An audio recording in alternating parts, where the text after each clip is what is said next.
Oscars were a few nights ago, and like every other Oscar ceremony out there, it had a lot of surprises, had a lot of disappointment, and also so many head-scratching moments where I'm like, why? Why did that need to happen? So let's just dive right into some of these. I'll talk about the awards themselves, who won and such, as well as the presenters, the performers, the hosts this year, and we'll just dive right into it. So I'll talk about the awards first and some of the winners themselves. So starting off with Best Supporting Actress, won by Da'Vine Joy Randolph for The Holdovers. I was really happy about that. It was not really that big of a surprise. I think that's kind of why they did that category first, because I knew there wasn't really a shock there when she won. And she seemed very grateful for her speech and such, for her award and such, and it was very nice and was very heartwarming and such. Kind of nice seeing Paul Giamatti just, shedding a tear for her. She was incredible in the movie, and I thought she deserved the win. Meanwhile, Best Animated Feature went to The Boy and the Heron. This was a shock to me. Now, it had won a couple other animated awards, but it seemed like it was coming down to Spider-Verse and Boy and the Heron. And I kind of said, I think Spider-Verse is going to edge out Boy and the Heron.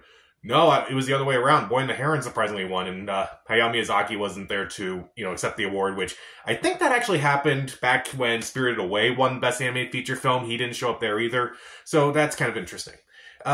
I thought it was alright. I definitely thought it was a good movie, and I definitely put it on my Best of the Year list and such, but I thought Spider-Verse was a bit better in my opinion, and I don't want to say I'm disappointed by this win. It's like, there are going to be some wins where I'm like, I'm shocked that it won, but it's like, I'm not going to be upset that they won because they were also really good. Like, I would have been upset if something like, say, Elemental won. Like, it's a fine win, even though I don't think it was the best animated movie of last year. Moving on to Best Original and Adapted Screenplay, which went to Anatomy of a Fall and American Fiction. I honestly would have liked to see The Holdovers win Best Original Screenplay, but right now there's some controversy surrounding that screenplay, but I'm not going to dive into that. Anatomy of a Fall, it wasn't really that big of a surprise because it did win the Golden Globe for Best Screenplay overall. American Fiction won Best Adapted Screenplay, which by the end, I wasn't really surprised that it won. I'm kind of glad that it won something at least, and I thought the screenplay of that movie was stellar. I thought it was going to come down between American Fiction and Barbie, but I figured because of all the controversy surrounding the screenplay of Barbie, it's like, maybe it won't win Best Adapted Screenplay, and American Fiction will probably take it. So, it did win, and I was actually really happy about that. I thought Cord Jefferson gave a really good speech. Meanwhile, Best Makeup and Hair, Production Design, and Costume Design, I'll just throw them all out here because they were all won by Poor Things. The only one that kind of surprised me in this category for Poor Things was Makeup and Hairstyling. I kind of figured Maestro was going to win Makeup and Hair, but Poor Things won. It kind of just started like this mini trend of giving Poor Things its wins, which, don't get me wrong, are incredibly deserved. I thought the production design of Poor Things was incredible. The costume design was really incredible too. And I thought, okay, well, this will be the end of Poor Things' run. This was a nice little run for it, and at least it got a few awards. I was kind of worried it wasn't going to win anything. Moving on to International Feature Film, which was won by Zone of Interest, which was not really a surprise because it was the only movie that was nominated for Best International Feature Film and also Best Picture. And if Anatomy of a Fall was here, it probably would have won Best International Feature Film, but it didn't. Oh well. Moving on to Best Supporting Actor, which was won by Robert Downey Jr. for Oppenheimer. Not really that big of a surprise. It is kind of like Da'Vine Joy Randolph. He's been winning all these other awards and such. And his speech was okay. It kind of seemed like he was still kind of doing those speeches where he's kind of in character and such. I don't know. It kind of felt like it was a little too much Tony Stark and not so much Robert Downey Jr. Meanwhile, let's move on to Visual Effects and Film Editing. Visual Effects was won by Godzilla Minus One, which I was so happy about. I was kind of thinking it was going down to Godzilla and the Creator. But I had the Creator initially, but Godzilla Minus One won, and I was really happy about that. That movie, again, only a $15 million budget, and yet it just looks incredible. It looks even bigger than some of the movies that were also nominated here, and they had budgets that were at least 10 times the size of that. That is incredible. Meanwhile, film editing went to Oppenheimer. Not really a big surprise. Cinematography went to Oppenheimer. Not really that big of a surprise. Sound went to the Zone of Interest, which that was kind of a surprise. I don't want to say a delightful surprise because the sound mixing in that movie is just horrifying and just absolutely disturbing, but I thought it was incredibly effective. So it kind of makes sense where I'm like, okay, does that make sense that it won? Because the sound was part of the whole movie experience and why you kind of need to see this on a big screen and such. This movie is definitely terrifying and such, and the sound design helps the movie overall. So I can't be too upset that it won Best Sound because, this again, it's really part of the movie. And Oppenheimer, which I thought was going to win, I thought it had really good sound too. But, there were other moving parts of that movie where I'm like, okay, maybe this would have helped. This movie, I think more about, some of the other things about this movie, like the score and the performances themselves rather than the sound. Meanwhile, let's move on to score, which was won by Oppenheimer, which, again, phenomenal score. I thought Ludwig Göransson's score was epic. It was incredible. Kind of its own character in the movie, which I thought was really well done. Best original song was won by Billie Eilish and her brother for Barbie for What Was I Made For. It was fine. It's a good song, but well, I'll talk about the performances later on. But it's not really that big of a surprise to me that it won. It kind of won all these other awards and such, so not really that big of a surprise. And now they have 2 Oscars to their name, which, you know, good for them. We'll talk about someone else who has 2 Oscars to their name. Meanwhile, Best Actor was won by Cillian Murphy for Oppenheimer. Now, I leaned towards Cillian Murphy after he won his Screen Actors Guild Award. I was kind of pulling for Paul Giamatti, honestly, but he didn't win, unfortunately. I would have preferred seeing Paul Giamatti win this, but Cillian Murphy carried Oppenheimer, so I'm not too upset. He was my second pick overall. But, you know, I'm glad he won. I'm glad his speech was pretty good. But again, I would have loved to see Giamatti win this, but oh well. Best Director won by Christopher Nolan. Deserved win. Thank God that finally happened. I've been waiting for that since The Dark Knight, and it's finally happened. His speech was pretty good. I'm kind of curious to see what he'll do next after this. Best Actress. This was probably the biggest shock of the night. The Best Actress was won by Emma Stone for Poor Things. Now, Emma Stone kind of seemed like it was down to her and Lily Gladstone. I kind of leaned towards Lily Gladstone because she won the Screen Actors Guild Award. But then Emma Stone kind of came out of... I don't want to say she came out of nowhere, because I thought she was also excellent in the movie. But I figured because Emma Stone had already won an Oscar, they weren't going to give it to her. Like, sometimes the Academy usually gives awards to actors who are either, like, long overdue, or, like, performances that aren't necessarily great, like Al Pacino, for instance. We'll talk about Pacino. He won for Scent of a Woman of all movies, which, don't get me wrong, good performance and such, but come on.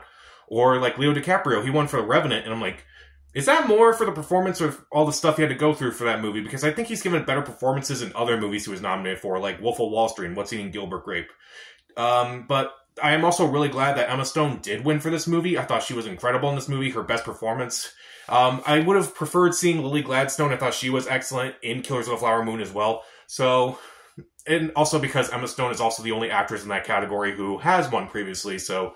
None of the other actresses have won before, and now still none of those actresses have won anything. And finally, the last category of the night, which went to Oppenheimer. Not really a big surprise. It seemed like it was winning all these other awards. And by the end of the ceremony, Oppenheimer had 7 awards, which that's pretty close to what I had. I kind of predicted 8 awards for it, but I also kind of predicted the sound would win for it, but it didn't. Poor Things walked away with 4 awards, which that's more than I predicted, but I'm also really glad, and mostly in the technical categories and such, so that's not really a big surprise to me. Zone of Interest walked away with 2 awards, which that's really good for that movie. Not really surprised for International Feature Film, but Sound Design, yeah, that one was very surprising. As far as the other movies go, some of the other movies that were nominated for Best Picture got one, including American Fiction, Anatomy of a Fall, Barbie, Holdovers. A lot of those movies did get at least something. However, movies like Maestro, Past Lives, and Killers of the Flower Moon did not win anything. Killers of the Flower Moon is interesting because it is now the 3rd Martin Scorsese movie to have gotten double-digit nominations at the Oscars, but not win a single award. I'm like, that is shocking. That is really shocking. It's like, it's kind of rare for that to happen, but for it to happen to the same director, that is crazy. And I feel like, again, if Lily Gladstone had won for Best Actress, I feel like that would have been the only win for Killers of the Flower Moon. And it would have been a deserved win, but it's unfortunate. It's kind of annoying, but oh well. So let's move on to the presenters themselves. I feel like the presenters this year were actually better than the hosts this year, and I'll dive into it. Some of the highlights of the presenters included John Cena, who kind of walked out as like kind of like making fun of the whole streaker incident from 50 years ago as he was presenting costume design. Admittedly, John Cena can be a pretty funny guy, and I think he handled it pretty well. John Mulaney was there to present sound design, and he kind of just went on this little tangent about Field of Dreams, and I'm like, that kind of feels like it's something right out of his stand-up, honestly. And I honestly wouldn't be surprised if he was asked to host the Oscars at some point. Meanwhile, there were some other duos that I thought did a really, really good job. Melissa McCarthy and Octavia Spencer, I thought they were decent for a brief moment. Kate McKinnon and America Ferrera with their little bit about Jurassic Park, I thought that was kind of funny. It was great to see Danny DeVito on stage. It was really funny to see him with Arnold Schwarzenegger. I thought they had a really good moment with Michael Keaton and such. That was really funny. Even though Arnold did not fight Michael Keaton, he fought George Clooney, but I digress. The only duo that I thought was kind of odd, not necessarily odd and not necessarily blaming on them, but it was Issa Rae and Rami Youssef. they presented Best Live Action Short Film, which went to Wes Anderson's movie. And the first Oscar that Wes Anderson won, he wasn't even there. I'm like, that's surprising. And they kind of just came out, said the nominees, and was like, the winner is Wes Anderson. And they just left. I was like, that was kind of pointless, if I'm being honest. Why not just move the shorts to, the Governor's Awards? It doesn't really make a whole lot of sense. At least with Best Animated Feature, Chris Hemsworth and Anya Taylor-Joy, they presented Best Animated Short Film as well, before they presented Best Animated Feature Film. So at least this is kind of like, they weren't just there just to say a winner and such. And it kind of had a lot of presenters from a lot of upcoming movies, including, again, Chris Hemsworth and Anya Taylor-Joy from Furiosa. They had Emily Blunt and Ryan Gosling present a tribute to stunt people. Yeah, let's do a tribute to the stunt actors, but let's not give the stunt actors a category at any point. Oh, well. A couple others like Michael Keaton and Catherine O'Hara were there for Beetlejuice. And you definitely heard the music when they were coming out. I was like, just give me that trailer already. I want to see that trailer. And also you had Cynthia Erivo and Ariana Grande come out for Wicked, which they kind of made a subtle jab to it. And by subtle, I mean as subtle as a brick.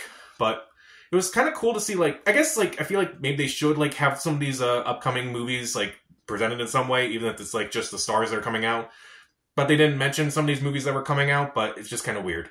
But as far as the presenters go, also with the acting winners of previous years, for supporting actress, you had people like Jamie Lee Curtis, Lupita Nyong'o, Mary Steenburgen, Regina King, and also, I forgot who the last person was, I feel bad. But they kind of all came out, said some very nice things about about the other nominees, and I thought that was really nice. Rita Moreno, that's who it was. And they all said very nice things, which I'm kind of surprised because this was previously done in 2009 when they had 5 previous winners all talked about the nominees that year, which was very nice. I'm honestly surprised they didn't really try this again until this year. I feel like this is actually a really good tradition. I know the tradition is okay, whoever wins Best Actor comes out and presents Best Actress the following year. And this is one of the few times where I feel like the tradition was actually changed to actually benefit it. It's actually kind of a nice, it's okay, you're joining this line of incredible actors and actresses and such, so yeah, just come up here, accept your award and such. That's actually really nice. I actually do like that more than just the previous winner coming out and just saying who wins this year.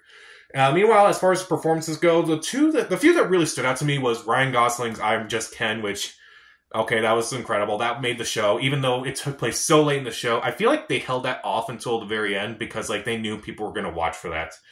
Kind of how several years back, they had Let It Go from Frozen, and they saved it until 11 o'clock at night. And most people who were really excited for that are probably asleep now. But again, it works. It kind of works. That was one of the higher rated Oscar ceremonies I remember, and feel like something with I'm Just Ken was just going to be such a big smash. It's we're just going to hold off on this until hopefully just people stick around to just wait for that. As far as the other performances go, Billie Eilish, I thought she gave a good performance. The Osage Nation that performed the song from Killers of the Flower Moon, I thought did a really good job. The one performance that I really did not care for was In Memoriam. That was kind of weird. It would have been fine if the Bocellis were just singing just fine and just without any other distractions, but they had these dancers who were just dancing and kind of focused on them rather than the names and such, and I just feel why are we doing this? Why are they even doing this? It just feels like a distraction more than an uplifting thing. It just doesn't really make a whole lot of sense to me. I don't know why they need to go bigger for these In Memoriam segments, but you can just have someone perform. You don't have to make it a big spectacle or anything, and we can just honor the people who have who are not with us anymore. It would have been just fine. But no, they just had to do this whole sequence where I'm did you really need to do that? I don't know. And also, as far as the presenters go, I kind of forgot about this because it's been everywhere. Al Pacino, he just came out and basically just said the winner. Yeah, there was a lot of confusion over that, and it's basically confirmed by the producers that, yeah, we didn't have anyone, we decided not to have the Best Picture nominees announced, which I'm kind of mixed about. One, I feel like you should kind of present all the Best Picture nominees again and just saying these are the nominees again, these were the 10 movies that we found to be the best of the year.